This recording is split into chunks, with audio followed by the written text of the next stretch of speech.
Hello and welcome. I am Tushar, and in this video, we will see how aperture basically impacts your photos in different ways. And to do this, we will do a little photo shoot. It's not that little actually because I have created a setup for you. So we have a nice perfume in the foreground as a subject. Then we have some flowers on a vase in the background. And then to add a bit of X factor and to complement the subject or the perfume in this case really well, I am using this pink background paper. So we will take some photos of this perfume in this setup and see how aperture basically impacts exposure and depth of field, and then we will also see how exposure basically changes your focus and background blur. And then we will also see interestingly that how focal length basically changes your background blur if you keep your aperture same.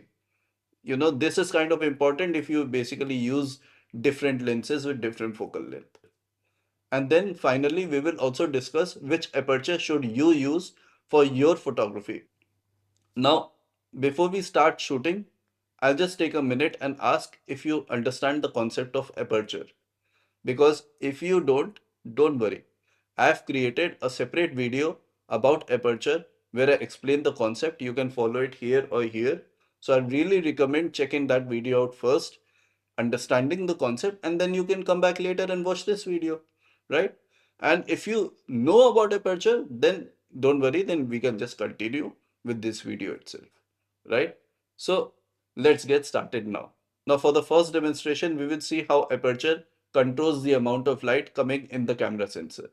If you ask anybody what is aperture, they will say that it controls the amount of light coming inside the camera. It's a hole, right? So let's see if that's the case. I'll start from f3.2 and I'll change the aperture up till f16, and I will take photos at different f-stops and see if the photos have become any darker or brighter, right? And by the way, I'll keep the shutter speed and ISO same across all f-stops. So let's do that. I started with f2, and as I start increasing the f-stops or decreasing the aperture, the photos are indeed becoming darker, and we did not change shutter speed and ISO, which means that the only reason for this to happen is that less and less light is coming in the camera. We are indeed making the hole in the lens smaller and smaller as we increase the f-stops, which means we are decreasing the aperture. Now, brightness is not the only thing aperture controls in a photo. It also controls how much focus your subject has. In other words, it controls the depth of field. Now, if you don't know about depth of field, it's simply an area in a photography scene which has a maximum focus. Anything inside that area will be focused and sharp in the photo. Anything outside that area will probably be blurred out. And aperture basically decides how shallow or long that depth of field could be. And this is exactly what we will see in our second demonstration. We will focus on the perfume in our setup and take photos at different f-stops. But mind you, we have a problem. We need to keep the perfect exposure. Only then we will be able to compare the photos taken at different f-stops. And this is precisely why I will be using the aperture priority mode for this step. You see, in this mode, all I need to do is change the aperture, and the camera will change the shutter speed and ISO values accordingly so that we have the perfect exposure. And this is what we want. Right, so I'm starting with f3.2 and I'll take my first shot. The perfume is very sharp and in focus, and the flowers in the background are really blurred out at the moment. Now let's start increasing the f-stops.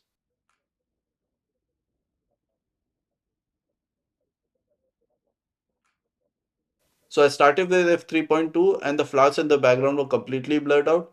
But now that I'm at f16, the flowers are really in focus and you can basically see what is in the background. So this basically means that at lower f-stops or higher aperture, you get blurry backgrounds, right? With, a lot of focus on the subject in the foreground. And then at higher f-stops or lower aperture, you get much more sharper photos where almost everything is in the focus. And this really makes sense because a lot of portrait photographers shoot at lower f-stops. This is because it gives them really nice bokeh in the background of blurry backgrounds, while the subject in the foreground is very, very sharp.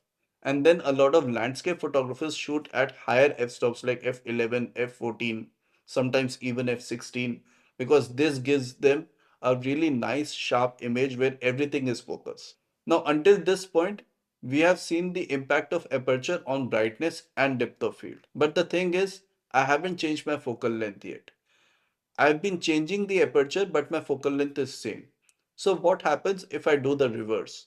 If I keep my aperture same and change the focal length instead. So for this step, I'll shoot with three different focal lengths, but I will keep the same aperture. So I will start with 15 mm, then I will switch to 35 mm, and then finally I'll switch to a 50 mm, right? So let's do this. Now this is interesting. Even if you keep your aperture same, a longer focal length will make your background appear much more closer and blurrier at the same time. I'm not surprised actually, because this is why people use telephoto lenses for portrait and wildlife photography especially. You get a really nice background separation from the main subject. So now we have seen how aperture controls the brightness in your photo. Also, we saw how it controls the depth of field in your photo. And then we also saw the behavior of focal length towards backgrounds. But then, can we use this information to figure out what is the best aperture for us?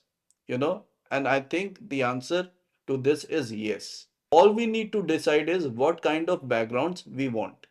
If we want to use blurry backgrounds with sharp focus subjects in the foreground, we need to use lower f-stops or higher apertures, right? Like f2 or f1.8 or f1.2. In contrast, if we want very, very sharp photos where everything is in focus, we need to use the higher f-stops or lower apertures like f11, f14, maybe f16 and so on. But if you want to have a balance between blurry backgrounds and sharp photos, like for example in street photography, then you should stick between f5.6 and f11, because this range will give you the most balanced photos, right? So this is how we can choose the best aperture to use for our own photography niches. And I must say, I will go with lower f-stops because I really love blurry backgrounds. What about you? Let me know in the comments below what kind of photos do you want to take. Do you want blurry backgrounds or do you want sharp landscape photos?